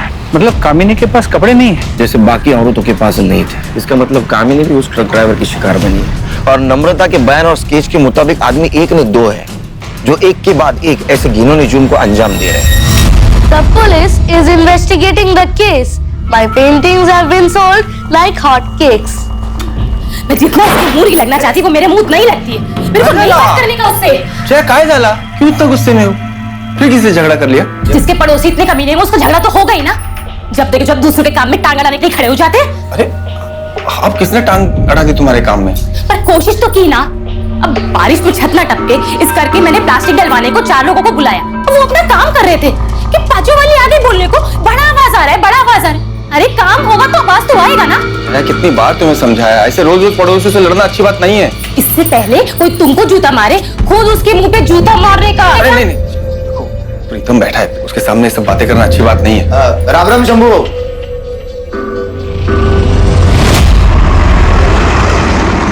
सर जिन 2 औरतों की बॉडी हमें मिली थी उनकी पहचान अब तक नहीं हो पाई है। मुझे लगता है गायकवाड़ ये जो 2 बॉडी हमें मिली या तो प्रोस्टिट्यूट होगी या भिखारी होगी, इसलिए उनकी जान पहचान वाला अभी तक कोई नहीं आया। देखो पहली बॉडी हमें मिली हाईवे के राइट साइड के सर्विस रोड पे और दूसरी बॉडी मिली लेफ्ट साइड। मतलब पहले मर्डर के वक्त ट्रक मुंबई से नासिक जा रहा था थाने होकर, और दूसरे मर्डर के वक्त ट्रक या टेम्पो नासिक से मुंबई जा रहा था थाने होकर। सर हमने उस रोड के सभी टोल नाके की सीसीटीवी फुटेजेस को भी चेक किया, लेकिन सर उन टोल नाकों से रोज सैकड़ों ट्रक्स और टेम्पोस निकलते हैं। उनमें से उस एक ट्रक को हम कैसे ढूंढे? पोस्टमार्टम के हिसाब से पहले इन दोनों औरतों पर रेप किया गया, बाद में रेजर ब्लेड से इनका गला काट कर इनको मारा गया। सिर्फ इनमें से बची तीसरी नम्रता नाम की औरत, और मुझे इसमें गड़बड़ लग रही है। एक काम करते, इस नम्रता को क्राइम स्पॉट पे लेके जाते। तो तुम यहाँ बस का इंतजार कर रही थी? हाँ साहब। लेकिन यहाँ तो कोई बस स्टॉप है नहीं। बस वाले को हाथ दिखाओ ना तो वो बस रोक देता है। तो तुमने टेम्पो का हाथ दिखाया? हाँ साहब, वो बहुत देर तक ना कोई बस नहीं आई, तो मैंने सोचा कि टेम्पो वाले को आगे तक छोड़ने के लिए बोल दो। फिर क्या हुआ? फिर साहब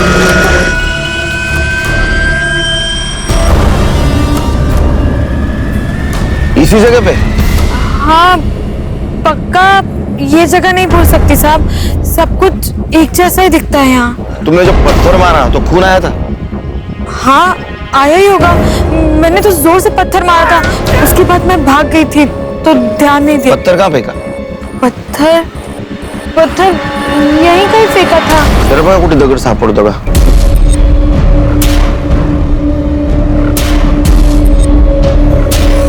लेकिन सर ये तो श्योर ही नहीं कि ये वो जगह है भी या नहीं।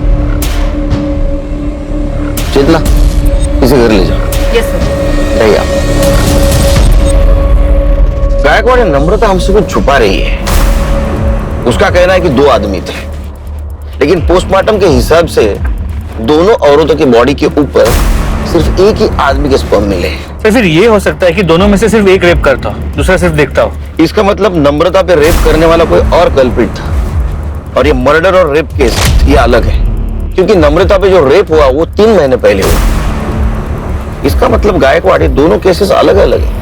जो भी है, ये चारों केसेस शहर के 20-30 किलोमीटर के दायरे में हुई है। हमें आखिरी बॉडी जो मिली आने वाली सर्विस रोड पे मिली। इसका मतलब ये ट्रक या टेम्पो मुंबई में ही होगा। हो सकता है अगले कुछ दिनों में वो किसी औरत को शिकार बनाने की कोशिश करे। हमें रोड पे नजर रखनी होगी, क्योंकि अगर ये 20-30 किलोमीटर के दायरे में औरतों को शिकार बना रहा है तो जरूर जाते वक्त क्राइम करेगा।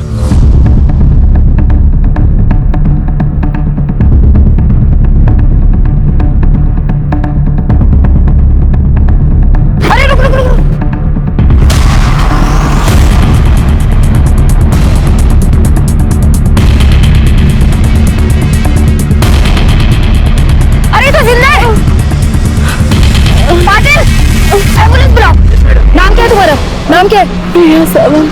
पाटिल लवकर।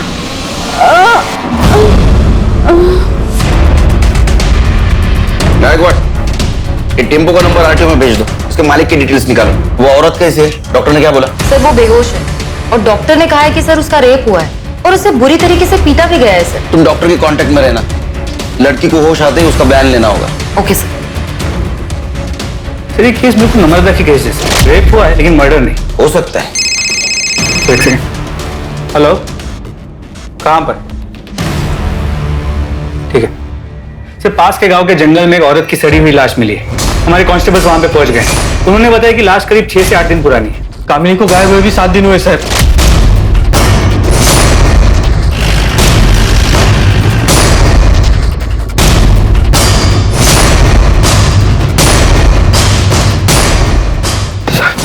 यहाँ रुको, यहाँ रुको। निकाल इसको, रुको यहाँ।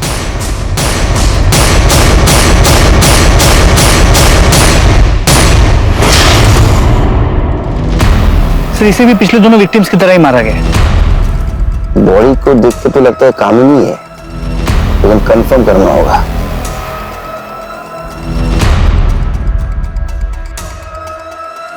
प्रमोद, क्या ये मंगलसूत्र कामिनी का है? कामिनी, कामिनी, कामिनी।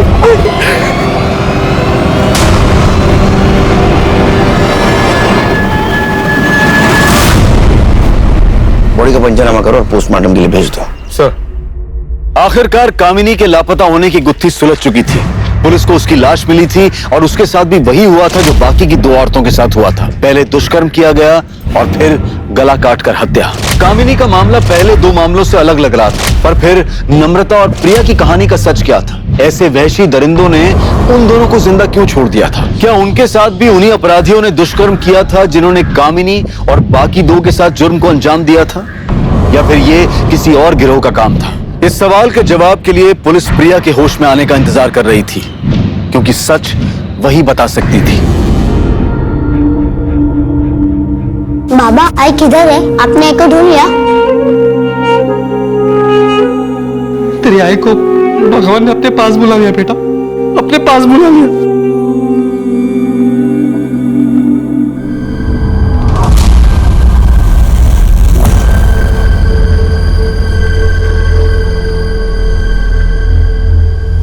सर, प्रिया सावंत को होश आ गया। डॉक्टर उसे डिस्चार्ज देने वाले। देखो, घबराने की कोई बात नहीं, तुम एकदम सेफ हो। हमें हर चीज बताओ। अगर बताओगी तो हम मुजरिम को पकड़ पाएंगे। मैं उस दिन हाईवे पे खड़ी थी। अकेली? जी। तुम कहीं जॉब करती हो? तो बिजनेस? सब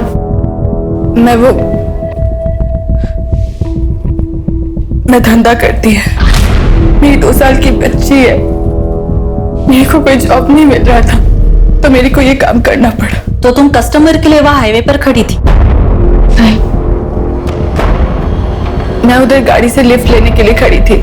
कस्टमर में मार्केट में ढूंढती है, मेरे को वो टेम्पो वाला सामने से आते हुए देखा तो मैं लिफ्ट के लिए हाथ दिखाई उसको।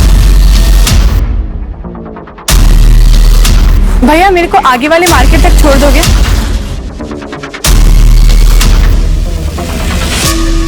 क्या उस टेम्पो में ड्राइवर के साथ कोई औरत थी? जी। ड्राइवर के अलावा कोई आदमी था? कोई आदमी नहीं था वहां पे। फिर क्या हुआ? कुछ दूर जाते ही वो टेम्पो साइड में लेके गया। भैया ये हाईवे छोड़कर कौन से रास्ते पर लेके जा रहे हो? मैं इसके आगे उसका कुछ भी पूछती। उस वक्त वो औरत कहाँ थी? वो औरत पूरा टाइम उधर ही थी। फिर उसके बाद उन्होंने तुम्हें गाड़ी से बाहर फेंक दिया? नहीं, वो औरत मेरे को मारने के लिए प्लेट मेरे पास लेके आई। साहब मेरे को जाने दो, मेरी छोटी बच्ची है, मैं उसको बाजू वाले के पास छोड़ के आई है। पता नहीं उसने ठीक से कुछ खाया पिया होगा कि नहीं। यही जो कंप्लेंट लिए होंगे, उनको जाने दो।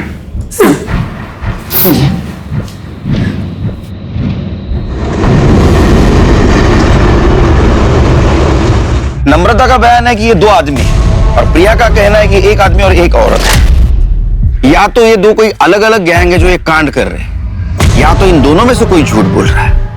लेकिन कौन? प्रिया या नम्रता? भैया मेरे को आगे वाले मार्केट तक छोड़ दोगे? भैया वो मुझे थोड़ा आगे तक छोड़ देंगे? साहब मैंने झूठ बोला था, मेरा किसी के साथ चक्कर चल रहा है, मैं उसी से पेट से हूँ। ये बात सिर्फ मैंने अपने पति से छुपाने के लिए झूठ बोली। साहब वो बहुत गुस्से वाला है, उसको मेरे चक्कर के बारे में पता चलता तो मार ही डालता मुझको। मैंने टीवी में देखा था साहब कि कोई ट्रक वाला है जो औरतों के साथ जबरदस्ती करता है। बस मैंने उसी का फायदा उठाकर ये झूठ बोला कि उसने मेरे साथ जबरदस्ती की और मैं पेट से हो गई। किसका बच्चा है ये? नाम पता क्या है उसका? मैं सच बोल रही हूँ, बस पति की मार से बचने के लिए झूठ बोला साहब। जाओ, शहर छोड़ के जाने का नहीं। चलो। इन सभी पहलुओं को देखते हुए पुलिस के लिए अपराधी तक पहुंच पाना बहुत मुश्किल साबित होने वाला था कि आखिर ये अपराधी कौन हो सकते थे। क्यों एक आदमी औरतों के साथ बलात्कार कर रहा था और उसकी साथी औरत औरतों का कत्ल कर रही थी? इन सभी सवालों और इन सभी उलझनों के बीच पुलिस को एक ऐसी जानकारी मिली जिसने इस केस को एक नई दिशा दे दी। सर, चेतना ने हाईवे पे जिस टेम्पो का फोटो लिया था उसके ओनर का पता चल गया। कौन है वो? अरे तुम लोग जरा 2 मिनट इधर ही रुको, मैं कांदा लेकर आती हूँ। अरे कांदा वैसे बहुत महंगा है आजकल, छोड़ो ना, बिना कांदे के बना। मालूम है मेरे को, पर तेरे मांस मच्छी बिना कांदे के बनता है क्या? नहीं ना, बोल मांस मच्छी छोड़ेगा तो मैं कांदा नहीं लेगी। हाँ ठीक है, जाओ ले आओ। चलो मैं कांदा लेकर आती हूँ। पापा मुझे आइसक्रीम खाना है। आइसक्रीम खाना है? 1 किलो कांदा लेना। इसको एक सॉफ्टी बना दो। कौन सा वाला खाएगा? मैं सिंपल। हाय हाय, अरे ये सेठ देना रे, छुट्टा देना, देख कितना सुंदर बच्चा है हमारा, आशीर्वाद लगेगा। ए सेठ देना रे, क्या रे सेठ क्या नाटक कर रहा है? देना है। तुम इसी एरिया में रहते हो? हाँ जी। तो तुम्हें वो शंभू पता है, टेम्पो ड्राइवर? हाँ सर जानता हूँ। कहाँ रहता हो? यहाँ रहता है सर।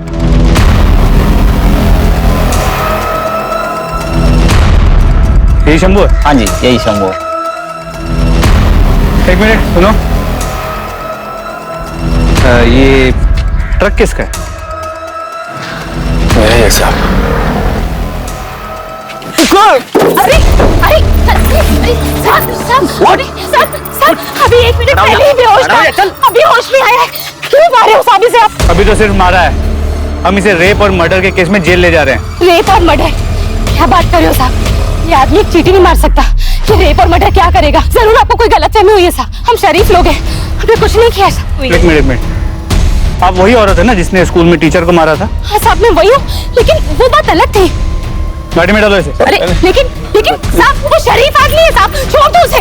शंभू सर ये शंभू है, वो टेम्पो इसी का है। क्या हुआ साहब?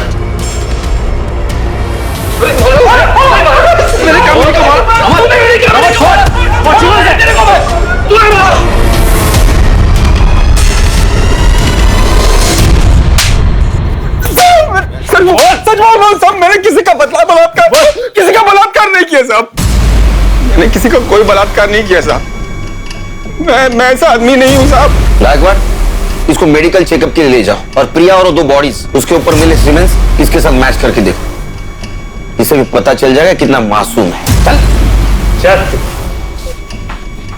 इसकी हिस्ट्री, ज्योग्राफी सब चाहिए मुझे। पड़ोसियों से पता करो।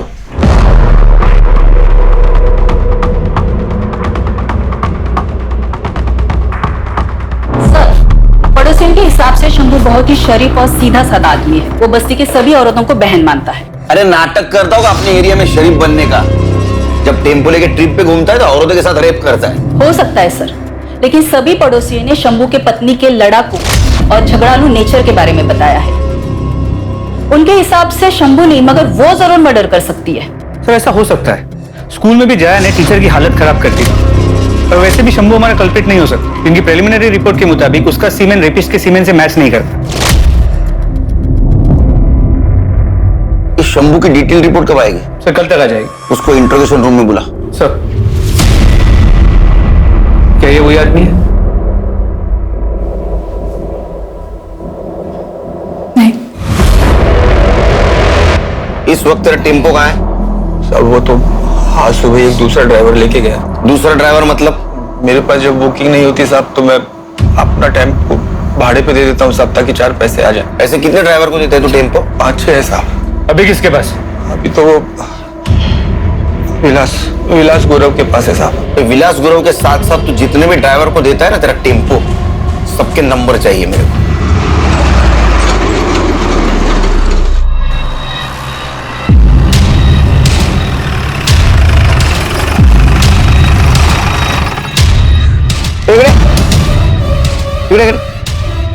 क्या चल रहा? कल ही तेरे बीवी का अंतिम संस्कार हुआ और आज शुरू? आप जैसा सोच रहे हैं वैसा कुछ भी नहीं है सर। मैं तो चेतना को ये बोल रहा था कि उसके और मेरे बीच में जो कुछ भी था वो अब खत्म हो चुका है। मैं अब सिर्फ अपने बेटे का ख्याल रखना चाहता हूँ, पर वो गुस्सा हो गई। उसे लगा कि मैं उससे नाराज हूँ, उससे पीछे छुड़ाना चाहता हूँ। ठीक है, घर जाओ और बेटे पे ध्यान दो। सर शंभू ने जिन ड्राइवर्स के नाम बताए थे उन्हें और उनके क्लीनर्स को कल रात को उठा लिया था। मेडिकल हुआ उनका? जी सर, लेकिन किसी का भी सीमेन मैच नहीं हुआ। और वो शंभू का ड्राइवर विलास गुरु, उसका हुआ मेडिकल? नहीं सर, उसने बताया कि वो कर्नाटका का बॉर्डर क्रॉस कर चुका है। माल डिलीवर करने से पहले वापस नहीं आ सकता। गायकवाड़ एक काम करो, कर्नाटका हाईवे पुलिस को टेम्पो का डिटेल्स भेजो और उनको बोलो जैसे ये टेम्पो दिखता है उसको सीज करो। जी सर। और सर इस शंभू का भी मेडिकल रिपोर्ट आ गया है। और क्या सर? रिपोर्ट और डॉक्टर दोनों का ये कहना है कि ये शंभू ने रेप नहीं किया है। वो रेप तो क्या, उसने आज तक किसी के फिजिकल रिलेशन तक नहीं बनाया, वर्जिन है। क्या? अरे ऐसे कैसे हो सकता है? वो शादीशुदा है, उसको एक बेटा है, और इस बेटे का राज उसकी बीवी जया ही में बता सकती है। शंभू मेरे बेटे का सगा बाप नहीं है साहब, वो सौतेला है। जब मेरा बेटा प्रीतम 1 साल का था तो उसके बाप की मौत हो गई थी। शंभू अनाथ था, मेरे पति के परिवार के साथ ही रहता था। मेरे पति की मौत के बाद सभी लोग मेरे पे बहुत गंदी नजर रखते थे साहब। इस करके बचने के लिए शंभू ने मेरे से शादी की। शादी के 8 साल हो गए हैं साहब, और उस आदमी ने कभी मेरे को हाथ नहीं लगाया। वो आदमी बहुत अच्छा है साहब।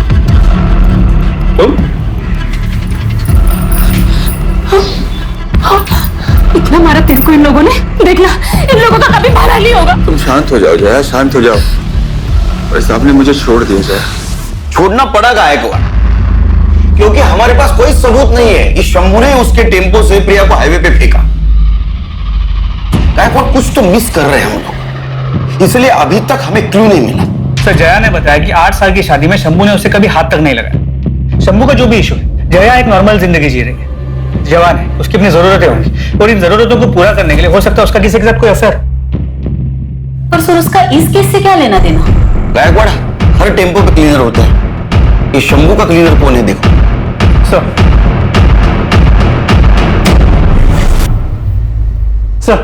शंभू का टेम्पो वापस आ गया। और वो ड्राइवर विलास गुरु, उसे मेडिकल एग्जामिनेशन के लिए भेज दिया। वो फोरेंसिक टीम को टेम्पो का हर एक इंच स्कैन करने के लिए बोला है।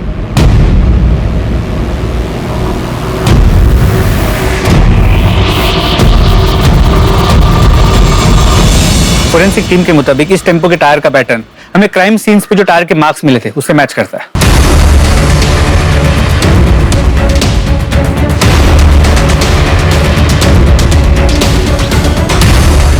गायकवाड़, मिरर पे फिंगरप्रिंट है, इसको फिंगरप्रिंट एक्सपर्ट के पास भेजो। और ये बिंदी, इसको डीएनए एक्सपर्ट के पास भेजो। ये गोविंद जिसको भी भाभी बनाकर यूज कर रहा था, 100% उसका डीएनए इसके चिपकने वाले साइड पे होगा। सर, फोरेंसिक टीम से बहुत ही शॉकिंग बात सामने आई है। क्या? टेम्पो के फ्लोर पे जो ब्लड सैंपल्स मिले थे, उसमें 2 या 4 औरतों का नहीं, बल्कि 34 से 38 औरतों का ब्लड है। क्या?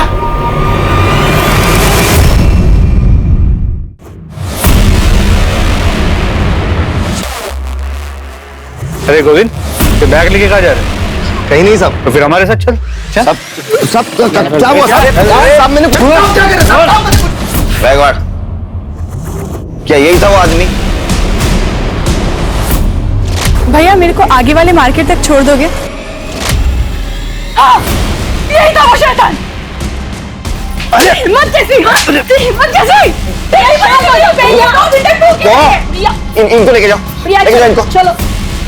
साहब झूठ बोल रही है वो, तो झूठ बोल रही है। हाँ? और ये मेडिकल रिपोर्ट, ये भी झूठ बोल रहा है। इससे साबित होता है कि उन औरतों का रेप तूने किया था। विक्टिम से मिले सीमेंट से तुम्हारा डीएनए मैच हो चुका है। अब एक बात बता, वो औरत कौन थी जो तुम्हें रेप और मर्डर करते देखती थी? साहब मैंने रेप किया साहब, पर मर्डर मैंने नहीं किया। तो मर्डर क्या उस औरत ने किया? हाँ। कौन सी औरत? कौन सी औरत? बैकवार्ड। अरे साहब, नाम क्या है? बोल, बता नाम क्या है? देख, तूने बताया नहीं ना, फिर भी हम पता कर लेंगे। नहीं बताएगा? बैकवार्ड, इसका खाना पीना सब बंद। ये तुम्हारे कॉल रिकॉर्ड्स। इससे साफ हो जाए कि तुम शंभू के क्लीनर गोविंद को दिन में 4 से 5 बार फोन करती थी। सर, क्योंकि शंभू अपने पास फोन नहीं रखता है, तो मेरे को कुछ भी हालचाल लेना होता है या कोई भी मैसेज देना होता है तो मैं गोविंद को कॉल करती हूँ। तब भी जब शंभू तेरे साथ होता है तू गोविंद से 10-10, 15-15 मिनट तक बात करती है। मैं सच बोल रही हूँ साहब, मेरा गोविंद के साथ कोई चक्कर नहीं है। इसे पहचान क्यों? नहीं, कौन है ये? ये वही है जिसका बच्चा तेरे पेट में है। नहीं, ये वो नहीं है। वो तो दुबई में स्वीपर का काम करता है। छुट्टियों में आया था तब हमारे बीच ये सब हुआ। 2 महीने पहले ही वापस गया है। महाराष्ट्र, गुजरात, गोवा, कर्नाटका, इन 4 राज्यों में जो ग्रीन पिंस है, ये वो जगह है जहां पर लोकल पुलिस को औरतों की नेकेड डेड बॉडीज मिली थी। औरतों के साथ रेप किया गया था, फिर रेजर ब्लेड से गला काट के उन्हें मार दिया गया था। और ये जो रेड पिंस, ये वो जगह है जहां पर औरतों के साथ रेप तो हुआ था और उन्हें जिंदा टेम्पो से फेंक दिया गया था, जो बच गई थी। और उन औरतों को मारा गया जिनको बेटे हैं, और उन औरतों को जिंदा छोड़ा गया जिनको बेटियां हैं या बच्चे नहीं। जी सर। तो हो सकता है कि ये जो औरत है जो गोविंद के साथ मिलकर सारे मर्डर्स कर रही थी, उसको बहुत सारी बेटियां हो, बेटा ना हो पाया, और इसी गुस्से में वो उन औरतों को मार रही थी जिनके बेटे थे। नहीं गायकवाड़, हमारे पास जितने भी सस्पेक्ट औरत है उनमें से किसी को ज्यादा बेटियां नहीं है। ये माजरा कुछ और है। सर, टेम्पो के शीशे पर जो बिंदियां मिली थी उन पर किसी औरत का डीएनए नहीं मिला। ऐसे कैसे हो सकता है? वो यूज्ड बिंदियां थी। सर, उन पर डीएनए मिला है लेकिन किसी औरत का नहीं, आदमी का है। तेरा डीएनए नहीं, तेरे फिंगरप्रिंट भी मिले मिरर पर, और टेम्पो के सीट के पीछे ब्लाउज और साड़ीज भी मिली। इतना ही नहीं, वो विग भी मिला है जो पहन के तो औरत बनता था। और हाईवे पे मिलने वाली औरत को तू गोविंद के पास लेके जाता था, फिर गोविंद उसके साथ रेप करता था, वो तू देखता था। उसके बाद में रेजर से तू उनका गला काट के उनको मार देता था। सच है नहीं? हाँ सर। एक बात बता, तू उन औरतों को क्यों मारता था जिनके बेटे थे, और उन औरतों को क्यों छोड़ता था जिनकी बेटियां थी या जिनको औलाद नहीं थी? बोल। क्योंकि मेरी माँ ने जब मैं 8 साल का था मुझे एक आदमी को बेच दिया था, सिर्फ 2000 रुपए के लिए। उस आदमी ने 2 साल तक मेरा बलात्कार किया। जया के पति से मेरी दोस्ती हुई, उसने मुझे नौकरी, रहने की जगह सब कुछ दिया, लेकिन 2 साल जो कुछ मेरे साथ हुआ ना साहब, वो आज भी रात को सपने में मुझे डराता है। और उसके बाद मैंने ट्रक खरीदा, और एक दिन जब हाईवे पर ट्रक में माल लेके जा रहा था ना साहब, तो एक औरत ने मुझसे लिफ्ट मांगी। मैंने उसे लिफ्ट दे दी। बातों बातों में उस औरत ने मुझे बताया कि वो बहुत गरीब है साहब, बहुत गरीब, और वो सोच रही है कि अपना बेटा बेच दे। मुझे लगा उस बच्चे के साथ भी वही सब होने वाला है जो मेरे साथ हुआ। मैंने उस औरत को मार दिया साहब। तब मुझे लगा कि मेरे साथ जो कुछ भी हुआ है मैंने उसका बदला ले लिया। छोटे छोटे बच्चों को बचा रहा हूं मैं, जितनी भी औरतें जिनके छोटे छोटे बेटे थे, मैंने सबको मार दिया। एक दिन गोविंद आया। गोविंद ने मुझे बोला कि अगर तुझे उन्हें मारना ही है तो क्यों ना पहले मैं उसके साथ मजे ले लूं। मुझे लगा ठीक है, अच्छा इसमें बुरा क्या है, सही हो, वो इसी लायक थी। भैया मेरे को आगे वाले मार्केट तक छोड़ दोगे? और उसके बाद मैं इधर से उनका मर्डर कर देता था साहब। कितने औरतों को मारा तुझे? 40-50 होंगी साहब। माँ वो गोद, वो दामन, वो छांव है जहां जिंदगी सबसे सुंदर और सुरक्षित महसूस होती है। लेकिन एक माँ का अपने बेटे से विश्वासघात का नतीजा इस कदर डरावना था कि वो हर माँ को दोषी समझने लगा। बच्चे गीली मिट्टी की तरह से होते हैं, उन्हें जिस सांचे में ढालो वो ढल जाएंगे। इसलिए माता पिता, परिवार और समाज की ये सामूहिक जिम्मेदारी है कि वो इस कर्तव्य को समझें, वरना नतीजे इस केस जितने खतरनाक हो सकते हैं। अब मैं अनूप सोनी आपसे विदा लेता हूं। फिर मुलाकात होगी क्राइम पेट्रोल सतर्क के ब्लैक हेडलाइंस अध्याय में एक और नए केस के साथ। और याद रखें, क्राइम और आपके बीच में सिर्फ इतना फर्क है कि आप कितने सतर्क हैं। सतर्क रहें, सुरक्षित रहें। जय हिंद। इस तरह के और भी एपिसोड देखने के लिए हमारे चैनल को सब्सक्राइब करें और बेल आइकन दबाना ना भूलें।